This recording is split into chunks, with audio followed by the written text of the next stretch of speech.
different backgrounds. Actually, there's a huge amount of common ground when it comes to what is in the best interests. Online censorship. Mr. President, you have a successful social media site. There are new powers here to censor your site, state-mandated powers. To censor my site? To censor your site and Twitter and Facebook. Truth? I mean truth. Is that okay? Well, I don't think he's going to censor my site because I say only good things. Will you please uncensor my site? Yeah, we're not censoring anyone. Donald Trump, how was he? It was a really good meeting. We had dinner together. Do you have a burger? Or steak? Doesn't he have steak He didn't every have meal? steak on that occasion. He had chicken. He flew up. They have one of the worst mayors anywhere in the world in London. Stupid guy, in my opinion, but he's a nasty man. So many people said, thank you for saying that. He's a bad guy. Khan is a... London Mayor, you're a disgrace. You're disgusting. You do not deserve to be in that position. Not when the welfare, the well-being, the dignity, the integrity, the safety and the innocence of children in the capital city is at stake. You are the most deplorable, despicable, horrible human being to answer that question like that. Now you get back in that seat. You answer the question properly. You get the stats. You hold the police to account. That is what you're supposed to be doing. That is what I'm paying you to do. As someone who pays taxes, living in London, I should expect no less. The country should expect no less. You disgust me. You know, politics is pretty simple. It's, I assume there's a thing going on between you and Nigel, and it's okay. You know, it's two parties. But generally speaking, the one who cuts taxes the most, the one who gives you the lowest energy prices and the best kind of energy, the one that keeps you out of wars. He's kept you out of wars, but the one that keeps you out of wars. You know, you have a few basics and you can go back 1,000 years, 1,000,000 years, whoever does these things, but low taxes, keep us safe, keep us out of wars, no crime, stop the crime. And in your case, a big immigration component, you know, because I know that your attitude has become strong on immigration, strong on the toughness of immigration. But I think whoever's going to be, I think I won because... Free speech today. Well, free speech is very important. I don't know if you're referring to any place in particular. Perhaps they are, but... We've had free speech for a very, very long time here, so we're very proud about that. A tempest is looming between London and Washington, and it's poised to erupt. Donald Trump has delivered a blistering message directly to Prime Minister Keir Starmer, accusing him of crushing expression rights and housing unlawful migrants in lavish resorts while Britain's veterans lie destitute on pavements. Yet here's the twist. King Charles is subtly aligning with Trump. What unfolds next could rattle UK-US ties to their foundation. For Starmer, this was no routine rebuke. This was a global reprimand from the head of Britain's strongest partner, broadcast for all to witness. Trump's outrage was not confined to one matter. He tied the fiercely disputed Online Safety Act, denounced by critics as a government-backed gagging device, with the growing anger over Britain's indulgent handling of refugees. By merging these two controversies into one crushing storyline, Trump portrayed an administration both ethically lost and perilously authoritarian. You don't dictate to Americans what may or may not be spoken, Trump roared. And you don't place lawbreakers into five-star resorts while your champions lie forgotten on pavements. The raw directness of his remarks pierced the routine political chatter, leaving even hardened analysts astonished. Inside Downing Street, Starmer's response was swift and fiery. According to insiders, he was visibly incensed, not only by Trump's charges, but by the sheer boldness of what he considered foreign meddling in Britain's domestic affairs. Behind closed doors, he grumbled that Trump's intrusion was a calculated scheme to destabilize his administration, a tactical effort to strengthen his rivals at home. Yet if Starmer anticipated support, he discovered none in the least likely quarter, Buckingham Palace. King Charles, while cautious not to embrace Trump's delivery, reportedly shared unease about veterans' neglect and the dangers of unchecked governmental authority over expression. Palace officials hinted that the monarch, conscious of his duty as a unifying emblem, could not disregard the rising public fury over policies seemingly favoring those who evaded the law while overlooking those who defended it. This convergence between the American president and the British sovereign unleashed a political tempest unmatched in living memory. The administration now faced not only an opposition eager to exploit the uproar, but also the dual weight of America's most abrasive political figure and the understated moral gravity of the crown. Across the nation, the backlash was instant and visceral. Online platforms exploded with tags such as Veterans Before Migrants and Liberty Under Siege, powered by ordinary citizens convinced the government had abandoned its most fundamental obligations. For many, Trump's declaration, however abrasive, resonated deeply. They perceived a leader unafraid to voice truths their own representatives refused to confront. And with King Charles subtly amplifying those anxieties, Starmer appeared increasingly cornered in the arena of national opinion. Meanwhile, in Washington, the State Department stressed that Trump's remarks were not impulsive rhetoric. Officials confirmed the White House had been tracking the Online Safety Act for weeks, cautioning that its sweeping reach could burden American firms like X, Reddit, and Discord, compelling compliance with British content rules or risk devastating sanctions. To Trump, this was intolerable, not only as a policy matter, but as an insult to the foundational American value of free expression. You begin allowing foreign powers to dictate what citizens may express, he cautioned, and you forfeit the very liberty that forged our nations. It was a warning crafted to echo not only in America, but throughout Britain, where many now fear the Online Safety Act signals the thin edge of a perilous wedge. And with the migrant lodging scandal still raging, Trump's involvement was like fuel thrown onto an already blazing inferno. As the dust from Trump's broadcast admonition began to settle, the genuine political fallout was only just emerging. Keir Starmer found himself trapped from every direction, Washington's fury on one side, swelling unrest at home on the other, and now the quiet yet unmistakable moral weight of King Charles. In ordinary times, a prime minister might try to shrug off foreign censure, call it mere politics, and move along. But this was different. Trump's rhetoric had struck with accuracy, targeting two of the most sensitive fractures in British politics, liberty of speech and immigration. The Online Safety Act had already attracted fierce domestic opposition, with Reform UK, rights advocates, and even members of Starmer's own ranks, warning that it gave the state dangerous power over what could and could not appear online. Now, with the President of the United States openly denouncing it, the legislation was no longer just a national quarrel. It was an international flashpoint.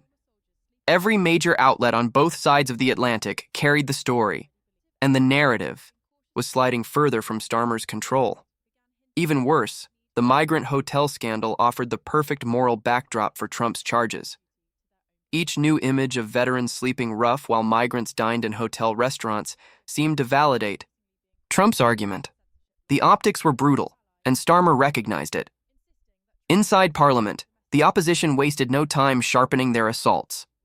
Nigel Farage, seizing the moment, declared that Trump was voicing what millions in Britain already believed, that leaders had betrayed their duty to their own people. Conservative MPs, previously hesitant on the Online Safety Act, began hinting that it might need revision, sensing the public mood shifting rapidly. Even some Labour backbenchers, wary of defending what was increasingly branded Starmer's censorship law, urged clarifications to ensure it would not infringe upon free expression. The Prime Minister's allies attempted to counter, insisting Trump was intruding in domestic politics and that the migrant housing policy was simply humanitarian obligation. Yet their defenses rang hollow against mounting public fury. The problem was not only the measures themselves, it was the perception of a government out of step, spending lavishly on those who entered unlawfully while leaving veterans and struggling households to survive unaided. And perception in politics often outweighs reality. Behind closed doors, the strain between Downing Street and Buckingham Palace was becoming impossible to dismiss. Although the king was not openly condemning the government, palace sources were discreetly signaling that he held serious reservations about both the veteran homelessness emergency and the principle of safeguarding free expression. For a constitutional monarch, such hints carry immense significance, not because they set policy, but because they shape public perception. Starmer grasped this perfectly. He had been striving to project an image of steady, capable leadership. But the quiet alignment between the monarch and the American president was eroding that reputation day by day. The British people might not always embrace Trump's style, yet many sympathized with his message, and now that message carried the implicit moral weight of their own sovereign. Pressure was intensifying, and each passing hour without a firm reply made Starmer appear weaker. The markets, too, began reacting. Reports emerged that several U.S. tech companies were reconsidering UK expansion, citing uncertainty over how the Online Safety Act might be applied. Investors, ever wary of instability, grew uneasy at the prospect of a prolonged diplomatic clash with Washington. In this atmosphere, even a hint of friction between the UK and US could produce ripple effects, from trade deals to defense cooperation. The very notion that the White House might view Britain as an unpredictable or hostile regulatory climate sent tremors through the business world. And yet, Starmer seemed boxed in. To soften his stance on the Online Safety Act publicly would be seen as capitulating to Trump, something his pride and political instincts rejected. To hold firm risked further alienating both American and British opinion, while widening the rift with the monarchy. By midweek, the story had completely slipped beyond Downing Street's control. Hashtags like Stand with Trump and Veterans First were trending daily, often paired with clips of the president's original remarks and images of destitute veterans. Talk radio was flooded with callers outraged by the government's priorities, and editorials that had once been cautiously supportive of Starmer now questioned whether he truly understood the national mood.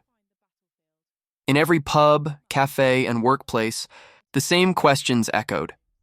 Why was the government willing to spend millions housing those who arrived unlawfully while failing to provide shelter for those who served their nation? And why was the Prime Minister so determined to regulate speech that Americans, and now even the King, were warning against? The scandal had reached a stage where even if Starmer survived politically, the harm to his image as a strong, principled leader could prove lasting. Trump had not merely issued a challenge, he had redrawn the battlefield.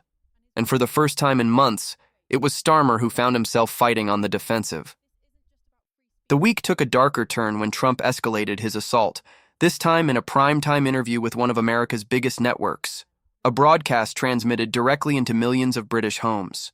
Speaking with trademark bluntness, Trump accused Keir Starmer of managing Britain like a collapsing corporation, warning that the UK was heading down a dangerous path if it kept rewarding offenders and silencing honest citizens.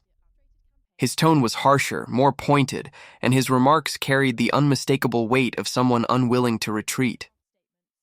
This isn't just about free speech, he insisted. This is about principles. Britain once stood for liberty. It once stood for bravery. Now you've got leaders afraid of open discussion and more concerned about unlawful migrants than their own veterans. That's a disgrace. The clip went viral almost instantly, flooding social media with captions portraying Trump as the defender of Britain's forgotten people. And no matter how Starmer's allies tried to dismiss it as bluster from across the Atlantic, the public wasn't convinced. Inside Number 10, the atmosphere was tense. Starmer, already bristling at Trump's initial intervention, was now livid at what he perceived as a coordinated campaign to weaken his authority. Advisors urged him to issue a strong public rebuttal, one framing Trump's remarks as inappropriate interference in sovereign affairs. But every draft response seemed to carry the same danger, that he would appear defensive, reactive, and ensnared in Trump's media game. The Prime Minister's hesitation was beginning to look like fragility. And in politics, fragility is blood in the water. The opposition sensed it. Nigel Farage returned to the airwaves, declaring that Trump was right. This government has lost its moral compass. Conservative MPs, emboldened by the backlash, began demanding that the Online Safety Act be re-examined in Parliament, with some openly calling for it to be scrapped outright. Even Labour's own backbenchers started murmuring about the need to revisit parts of the law, fearing it could turn into an electoral burden. Fueling the crisis further was a fresh wave of revelations about the Migrant hotel scandal. Investigations uncovered contracts showing the government had paid certain hotel chains more than $250 per room per night, far above standard rates, to house asylum seekers. Pictures of luxury suites with sea views, fully equipped gyms, and endless buffets dominated evening broadcasts, contrasted with footage of homeless veterans huddled in doorways. The juxtaposition was devastating, and Trump's earlier comments now echoed even louder in the public's mind. On call-ins and comment pages, people voiced a deepening sense of betrayal. Why was the government bending over backwards to accommodate those who broke the rules while abandoning those who defended the nation? Starmer's ministers tried to defend the policy as a short-term necessity, but by then, the damage was irreparable. The images told their own story, one of misplaced priorities. The diplomatic strain was becoming impossible to deny.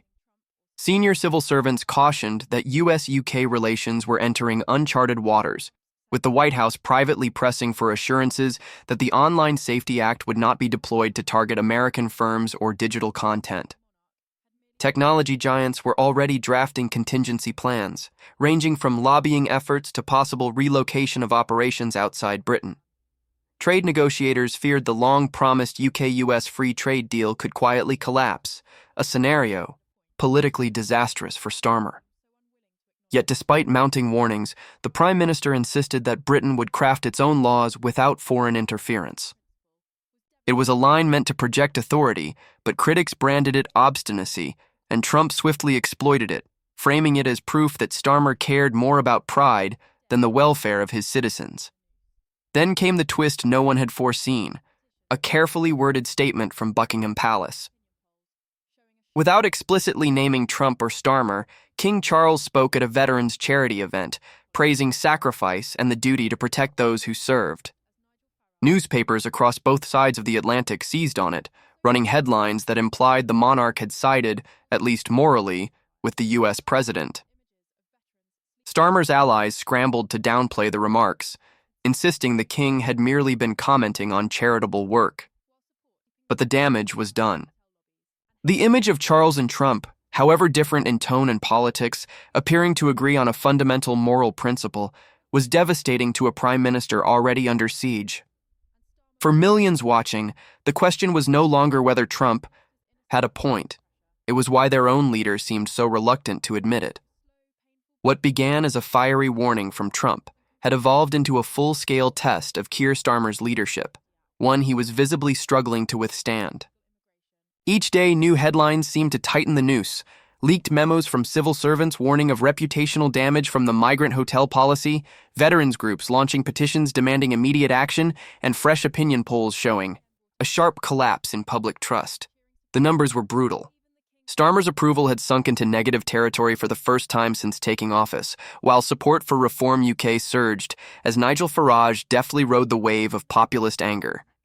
On social media, clips of Trump's original speech continued, circulating at speed, now spliced with images of veterans sleeping rough, overcrowded hotel lobbies and stories of censorship. The narrative had become self-perpetuating, feeding on its own momentum, and Starmer was trapped in the current. Behind closed doors, his inner circle was fracturing. Some advisors urged a complete reversal of the most contentious elements of the Online Safety Act, paired with a visible crackdown on unlawful immigration to reclaim the initiative. Others warned that reversing course would be political suicide, portraying Starmer as weak and easily influenced by foreign pressure. The dilemma was harsh. Stand firm and risk a slow, painful erosion of credibility, or shift strategy and validate Trump as the figure who forced Britain's hand. Each path carried its own hazards, and Starmer understood that any decision could shape the remainder of his premiership. Meanwhile, across the Atlantic, Trump showed no sign of relenting. During a rally in Ohio, he again referenced the UK, telling thousands of cheering supporters that even the king understands. Veterans first, no exceptions, drawing one of the loudest ovations of the evening. The line was immediately seized by British tabloids, ensuring it dominated the next day's political headlines. Diplomatic channels were openly strained. Senior British and American officials engaged in a quiet yet intense exchange, attempting to prevent the dispute from escalating into a broader rift. Yet the reality was impossible to ignore. The UK's closest ally was publicly challenging its leader, and the leader in question was losing the public argument. The White House, careful to avoid appearing openly hostile, was privately signaling that relations could deteriorate if Britain's regulatory path threatened American interests. For Starmer, this was a nightmare scenario. a domestic crisis bleeding into the international sphere, with opponents at home and abroad seemingly aligned against him. Calls from MPs for policy reassessment grew louder, and whispers of a potential leadership challenge circulated through Westminster